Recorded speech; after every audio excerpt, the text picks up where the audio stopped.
Kia ora koutou, ko Karen Pickering tōku ingoa. Welcome to a Diabetes Foundation Aotearoa podcast. I'm delighted today to be here in the Campfire studio with distinguished Professor David Simmons. Now, David goes a very long way back with the Diabetes Foundation Aotearoa, and it's a great opportunity to catch up and talk a little bit about that past and what he's been doing, which is a heck of a lot from what I've been reading around the world. Thanks, Karen. Kia ora, Karen. As I said, you've had a very long history with the foundation and a very long history with South Auckland, well, with various areas around the country, but South Auckland in particular. I'd like, if possible, to revisit some of your memories about being in South Auckland. So the first one really would be, how did you end up here? So I think that's a good question. I've been trying to remember how I came here, but I came over to Auckland because I'd met my now wife and still my wife, Denise, and I was introduced to David Scott, who was at Middlemore, of course, through the endocrinology department, I think, at Auckland Hospital. And we chatted, and he felt that this would be a good place for me. I'd been working on diabetes in South Asians, and diabetes in South Asians is 4 times as common as in those of European descent, and get more complications and those sort. Does that sound familiar? And so I'd organised a door-to-door survey there of 10,000 to have a look at the rate of undiagnosed diabetes, and had done this project there. And my wife obviously wanted to come back to New Zealand. This is her Taronga Waiwai. This is where she feels that she belongs and does belong. And so we were looking at how to come back, and David Scott very much helped me come and come as a registrar. So I joined the registrar program as a clinical registrar, and in the first year, and started working clinically with David and others at Middlemore Hospital, and saw the enormous number of people coming in with their diabetes and its impact. And that, even then, was enormous, and yet was such a small fraction of how it is now. And so working with, and I'd been working in the community, and it was clear that we needed to, and talking with David, we needed to work through this. And looking at the epidemiology, and I was sent to see Betty Hunapo. And Betty Hunapo had heard of me, and I think she was the only Māori culture advisor at the time at Middlemore, and been involved in many things in the community.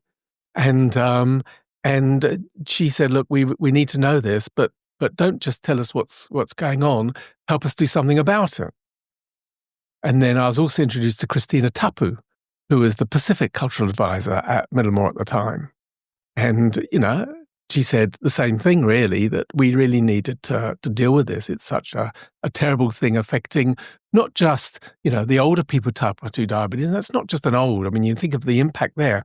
But you very younger people, and David Scott has set up this diabetes in pregnancy clinic and seen the harm, the undiagnosed type 2 diabetes, which was very common then in pregnancy, more are diagnosed now, and the harms that had happened.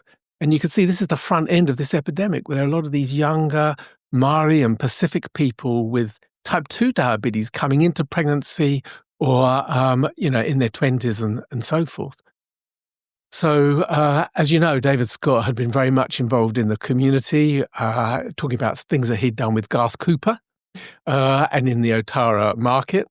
And with the things I'd been doing with the door-to-door survey and working through, we thought through, well, what was a way to try to turn around this epidemic?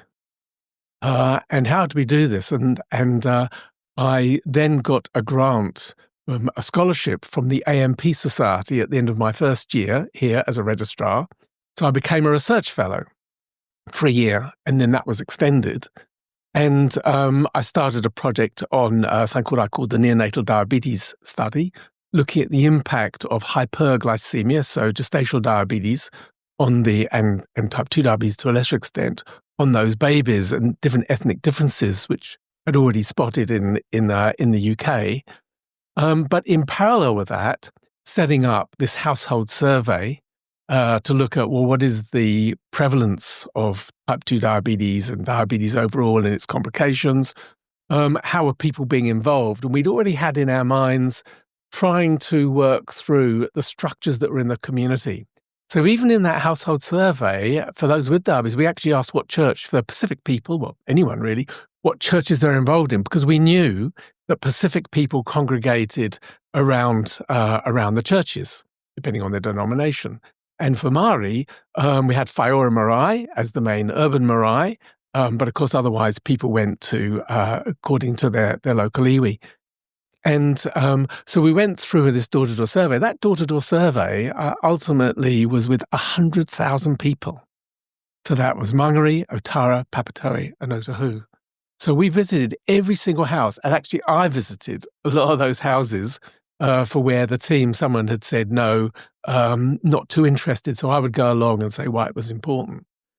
So we did that. And then we did a range of sub-studies to kind of understand what else was going on. And that was looking at barriers to care. You know, was there anything stopping you looking after yourself? What things could be done? And so we set up a whole barriers to care approach as well, and a framework which others didn't have at the time.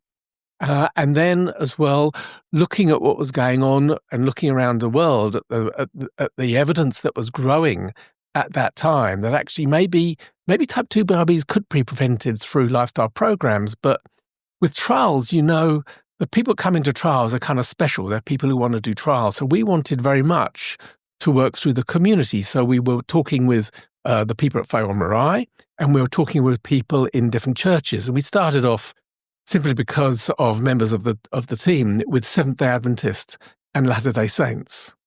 And we started a lifestyle program, and Trish was very much involved in those. And we started this program, which we got Health Research Council grant for, and we started this trying to see whether people would turn up and what sort of impact we could have. And the first pilot that we had with that church was incredible. 78% of the church participated. And they set up their own, walking groups and those things, increasing the sport, changing the food across the church that was there. And it really worked incredibly well. And indeed, it looked as though the weight gain that would normally happen wasn't happening. We then, with that funding, we actually had another church as well that was involved in an intervention. And then we had 2 control churches. And the other intervention church was a Tongan church. This first one was Samoan. And it looked as though it was also having all of this engagement. But in fact, what happened was it was only the same people coming, and it didn't impact the wider church, even though we had the church committee involved, the bishop was involved, the bishop's wife was involved, a whole load of people involved. And it was very clear that you had to have a look at the structures within the church. That first church had a health committee, and this one didn't. We weren't really monitoring the intervention in the way that we'd like to. We didn't really have the resources to do that. But, you know, these were sorts of things that we were learning. And then we're learning about barriers to care.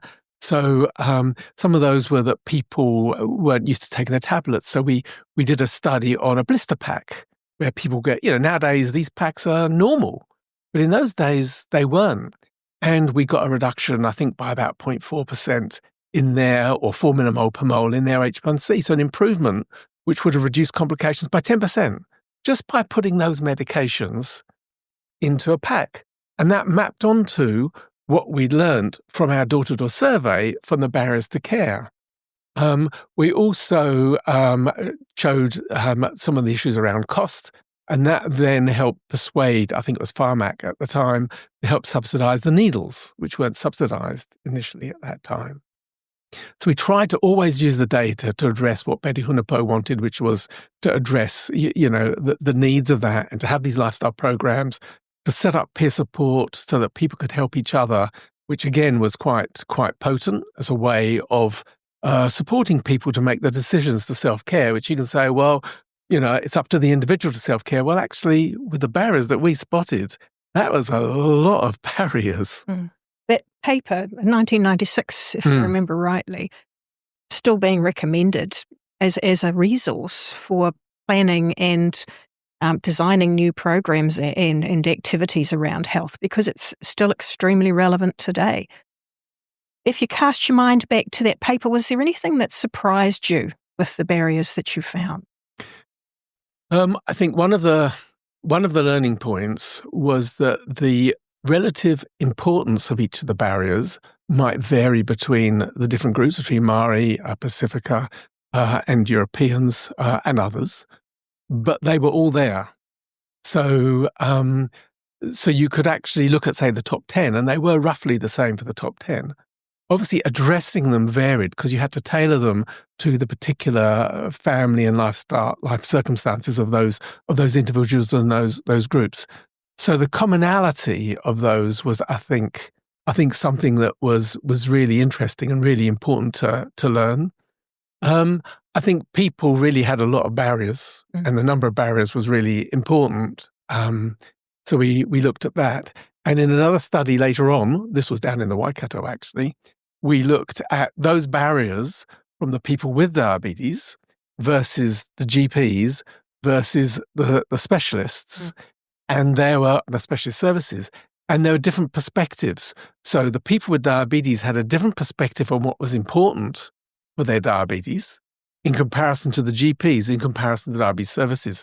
And it just shows how we really need to have an approach which incorporates all perspectives if we want to find solutions to turn around this horrific diabetes epidemic. I mean, we set up the trust with Betty Hunapo and Christina Tapu and, in fact, Sir John Scott, who was the settlor.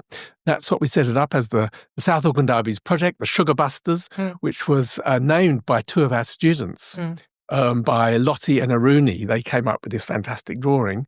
And, we set it up to deal with this, and we've done so much work. So much work has been done, all the way through to Diabetes Foundation Aotearoa, all the stuff on prevention, and yet this epidemic is still here, and we still haven't been able to turn around. And this is now, since really 1991 was that first grant, and we had all the development work around it. So that's 34 years, and we still have this epidemic, which is pretty shocking. So those barriers, many of those are still here, and we still don't have the tools to address it. And we don't necessarily have the expertise around us. We need the implementation science. We particularly need the health economics so that we can say to government, look, actually, you put this in. This is actually the benefits that you get. We know so much of this is preventable if you have a supported system. The concept that laissez-faire, that not supporting, that leaving it to people on their own without support is going to do it, this is really complicated. There are many, many moving parts, and you have to have a multifaceted program and set of services to deal with it. And just like we saw with the GPs, the specialists, and the people with diabetes and the whānau and so forth, we have to have it integrated. You can't look at it as separate parts. Yeah. I think something worth looking at a bit more is when you mentioned your door-to-door study. That had impacts ongoing for many, many years because no one had done anything like that. No one knew how many people there were with diabetes. No one knew anything about the people who in the community who did have it. And those figures were being used for decades afterwards for reports and planning and all sorts of things. Tell us a bit more about that study. So I'd started with door-to-door surveys actually in Belize in Central America, where as students we went to these ATAP huts visiting people, and then we did a couple of others, and I've done the one in the UK. And I don't think people quite expected it. But we saw it more, and again, down the Betty Hunapo type of view. This was not just about getting data. This was wanting to articulate the data collected with ways by which we could find solutions. And more than that, at the time, there were high unemployment rates. And the social capital, the ability of people to participate in the community is really important. And I'd learnt with training unemployed people in the UK who helped me with my study in Coventry, that we really wanted people locally and we really wanted to train them up. We really want an empowered community to make decisions, to do things. And that is made up of, obviously, the collective, but also as individuals, and to help them with a leg up into jobs and so forth. So that door-to-door survey actually was a vehicle for many, many different things and was very important. And in fact, I was pretty shocked. I'd had this guy contacting me about the census, and I was busy. I was actually a junior doctor at this time, at that particular time. And then I'm running around, trying to get all this data from births and stuff in that study. And I didn't know if I really wanted to talk to this guy at all because I was running around. Anyway, I subsequently found that there was a meeting about the data because we had shown that the number of Pacific people in this area was 30% more than was found in the census. But you can imagine why. I mean, there has to be trust, and there are people who'd come here and were living here and had not necessarily got all of the documentation they needed.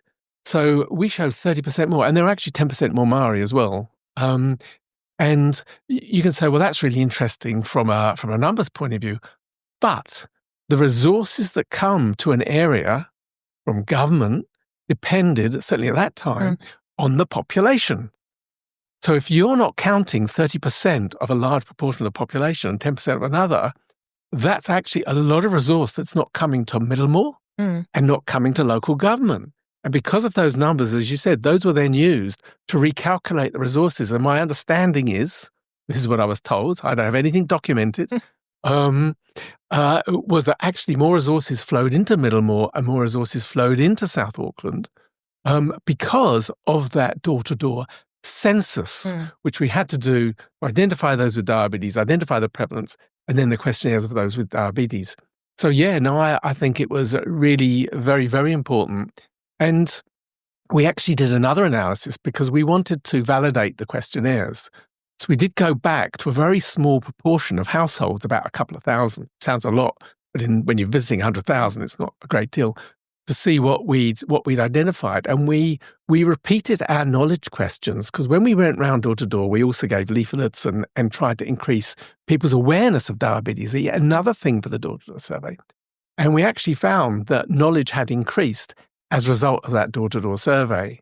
So again, not enough to turn the epidemic around, but at least it was part of what was going on. And I remember at Middlemore as a registrar, I'd been there, I think, only a few weeks, and this Maori guy comes in and, he's unwell and so forth, and he's in renal failure.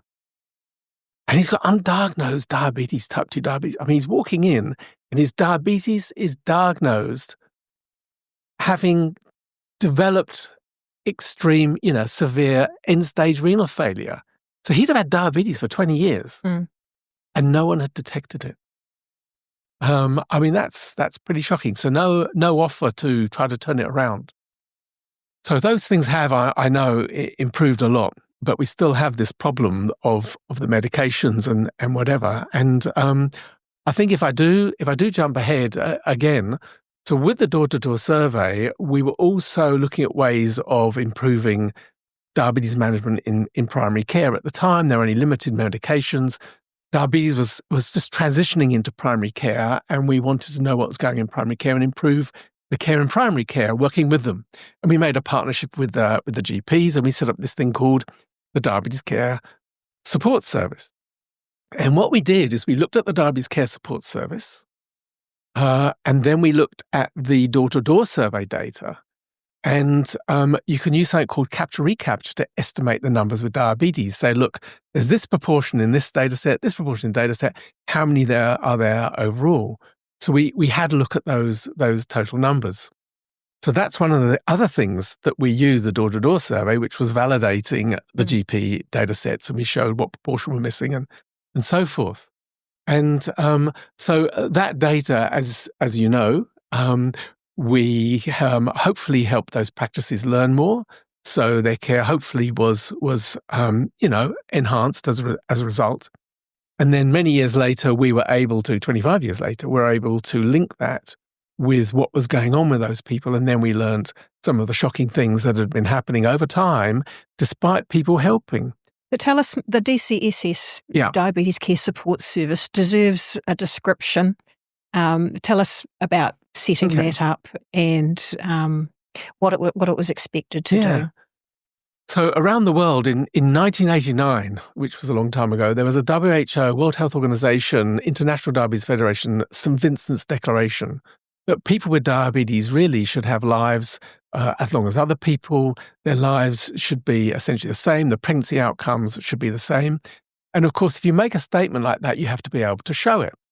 So around the world, people were starting to move into audit programs to see, well, what was care like so that you could give advice to improve the quality of care. So we then used that framework in primary care here, and we set this up with general practice, and they, as usual, wanted help as well. So we sent messages to people. So we had our audit nurses go in with the improvement of the practice. They collected the data, and then they fed back advice to the GPs about, oh, look, here is someone where you could add a medication. Here is someone who's on a medication that shouldn't be taken because they've got kidney damage. Here's the proportion having their eyes screened, and so forth. So we fed that back, and we carried on auditing those initially every year, and then every 2, and then every 3 years. But it's carried on for until 2018, and it started it. The data that we've used in our analyses was from 2024, but we actually started that from 1994. We actually started it in 1992, and that was actually interestingly funded by Squibb, which was now Bristol Myers Squibb. And they wanted this because they had demonstrated for the first time that they had a medicine which was captopril, which isn't used now, but we have other ones, better ones than that, reduced the risk of progression of renal failure and perhaps avoided kidney failure completely. So they wanted to know numbers about what proportion had kidney damage in the people with diabetes. So they were very keen on this, of course. So we set this up, and after 1 year, we showed it was really something very, very, very useful. And then we were able to get funding for it every year, particularly thanks to Diabetes Foundation Aotearoa and all the work that you yourself have done. And it really has worked, I think, really well as a way of informing what's going on. And as you know, it was also something which informed Get Checked, as I understand it. Which I was told at the time that I think it was this guy, Sandy Dawson, came to us, saw what was going on, and they kind of learnt from that to put in a national program to pay the GPs to provide data to inform diabetes management in the country. So again, I think the foundations of that have been very useful. And again, the follow-up data. And I do want to talk about that follow-up data because we did the linkage. So this is linking with different data sets. Yeah. So Diabetes Care Support Service, the diabetes audit nurses go in, they identify all of the people with diabetes in the practice, and they put down the metrics like what's their glucose management like, what's their blood pressure, what's their kidney damage, and those kinds of things. And then we're able to link those over time with hospitalization, with the medications they were taking, with cancer registry, with a whole load of it. It's actually about 7 registries. But all linked without any ability to identify anybody, completely anonymized data. Correct. Yeah. Completely anonymized data. So we don't know who they are, so we can just go ahead and just do the analyses without anyone knowing, us not knowing who they are, because of course there are privacy issues for us to know that when we don't know them. Yeah. The practices was their responsibility to get consent for coming into the DCSS. And that's what they did. They had to tick a box and said, yes, they'd done that. And then that would come to us. So, and it was all linked, as you say, and is all anonymized. And we have no idea, and we can't even work backwards. So, but I think the finding, which was, even now when I saw it coming out, was just incredibly shocking, was that even though there had been some advancements, quite a lot of advancements in diabetes care, we learned more about medications. We did add 1 or 2 earlier medications, thiazolidine-diones and a few others, and we improved the structure of care. Things did improve across the whole population, but Maori Pacific people still had this big difference in their glucose levels. And a key learning was that although the glucose levels were higher, the blood pressure levels weren't. So we know that in South Auckland, I mean, across the world, there are lots of issues for people who are of different ethnic groups and of socioeconomic disadvantage getting access to quality and good care. And we know also that in South Auckland that will still happen. But we know that a lot of people are very committed to work in Otara as a GP, for example. You're not doing it to make money. You're doing it because of a passion to help people in need. I mean, this area needs people who care.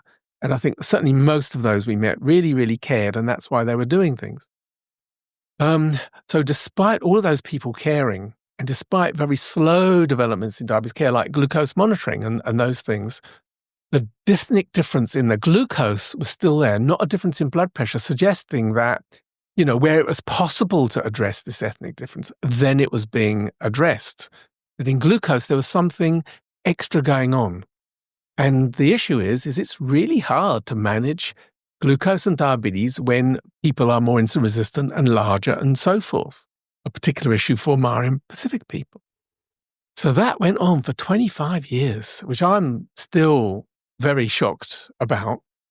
And now we have these new agents that came in, and if you press on the Pharmac website and they say, what is the evidence that we should be introducing the newest drugs, what's called GLP-1s, GLP-1 receptor agonists, and SGLT2 inhibitors, you press on that and it comes to our paper showing this 1% difference all the way through. So justifying the funding of access to those drugs. And what I'm told, and in fact what I've seen in some data, is a lot of that gap has now gone because of the introduction of these new drugs, the entry of which had been delayed by discussions about the cost. But I mean, the cost we're talking about is 100,000 a year or whatever it is for dialysis. And all of the impact on those individuals and their families and on society, these complications could have been turned around 10 years ago with these new drugs. South Auckland Diabetes Summit, the first one in 2019, and the theme was call to action. Yes. And that came from you. Things are urgently needing attention. We have a call to action for doing something. What have you seen since then? I think that there's been a lot of change in the last 5 years in New Zealand Aotearoa, when you change health services, those who have the greatest need are going to be impacted the most. So I think there have been impacts on that, but I think a lot of people have tried really hard to work together. And I was really pleased recently in the last couple of years that the renal physicians have agreed to work with the diabetes physicians and work with the community. And we now have this Katiaki Rupu, which is where Maori and Pacific people come together and advise what we're doing. So really good nowadays, consumer community input into development of solutions. And saying we want to introduce solutions, but we know that if you don't show that something works and you don't show it's cost effective and show it's even cost saving, then it's not going to be sustainable. So we've come together and we actually now have a Health Research Council grant to find a way to improve the structure of care for those with diabetic kidney disease. And we know with some of those new drugs that their progression to end-stage renal failure will be very slowed and even prevented. I think that's really, really exciting that we look at these partnerships and how we address things. I think that's absolutely crucial for how we do things. I think it's great that some of the prevention work is going on and I think becomes more sophisticated and can deliver. But it all needs a lot of really major investment. Changing lifestyle is really complicated. Those early days through the church where we did get some weight management, we didn't get weight loss. We just didn't get weight gain. Getting weight loss is really, really hard, and the new medications do it, but when you stop the medications, the weight goes back on. But you can look for a maintenance type approach where you have the healthy food and the physical activity, but you've got to have a community structure where it's normal to eat healthily. Where if you want to go walking, you can, you've got someone to go with you. If you want to go to the gym, it's affordable. All of those things we have to have in place in a structure. So it sounds like you've seen a lot happen over the years. You've seen things that give you hope. Yeah, lots of hope. What advice would you have for current lawmakers in New Zealand?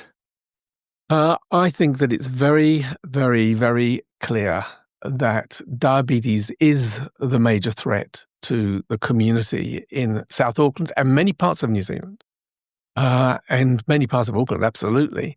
But that needs investment. It needs investment in supporting the GPs. Diabetes is really complicated. It's easy to do it badly. And so no one pays the price for 10 years, by which time the avoidable damage is done.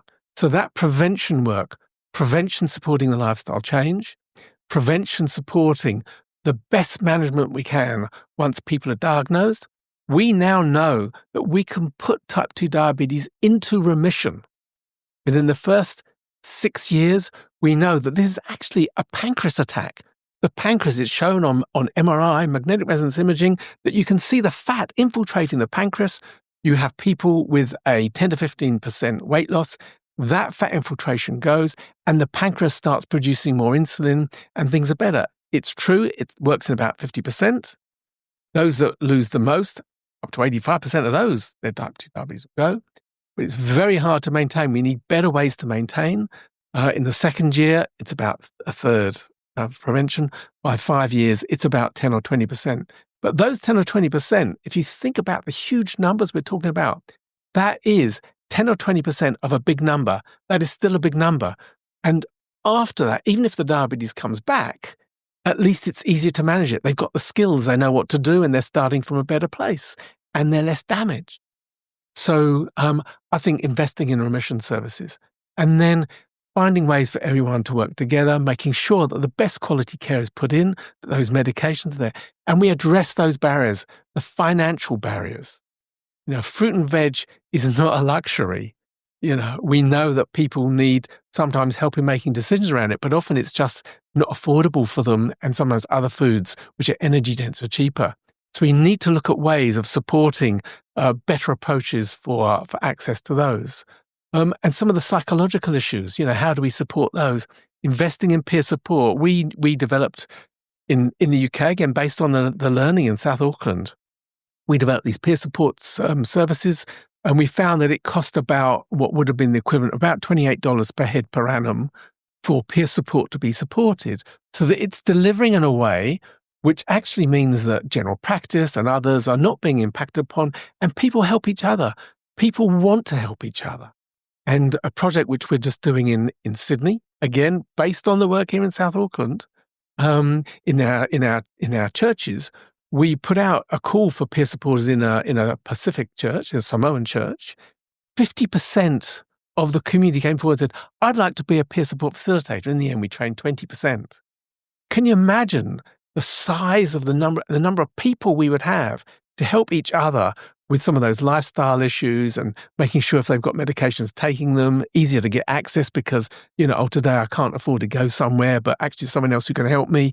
All of those things. Can you imagine the impact of that from a social capital perspective, which of course how we kind of started off with the door-to-door with social capital is right at the core of all of this program. So you've had an incredible few decades, and you've done an enormous amount all over the world, and you are still extremely busy. How many research papers? I read some extraordinary number that have got your name on in the multi-hundreds. I seem to remember that. Yeah, it's over 500. Over 500. And your principle of what you learned from people like Betty about not just doing the research, exactly, actually using it, doing something with it. Very much a foundation. Yeah. You've had an extraordinary contribution to diabetes, not just in South Auckland, but across the world over the years. I think that's true, but one's heart can't help it. One always comes out to Aotearoa and South Auckland and those door-to-door surveys and the friendliness of the people. You'd knock on a door in Aotearoa and people would welcome you, and you've got a job to do, but they welcome you, and you get the information and you carry on. And then some of those people would turn up to one of our peer support groups, or sometimes they'd come along and help us with our church or Marae interventions. And I really remember with the Catholic Church associated with Whaiwa Marae, and we went along there saying, look, we'd like to support a lifestyle program with the church, and they had the community there. And this person was sitting there, and he said to I think it was a kamata actually chairing that meeting, and he said, I think this is something that we support. We know what's going on, and one of my family, one of my whānau went through the program, and it really is, everything is interlocking, and that's, I think, how you have to see it, which of course is the holistic way, isn't it? Yes, holistic is a very good word and very hard to apply sometimes when we've got so much going on. And as you've pointed out, the numbers are huge. I'd like to say thank you very much for joining us on this podcast today. And we look forward to continuing to work with you over the years. Thank you very much. I think it's great work that's being done to continue the things that we set up just so many years ago. And I think to have affected so many people. And I'm still very hopeful that we can turn around the epidemic and the harm that's done. You have to keep that optimism. I think it's doable. Yeah. Thank you. Thank you.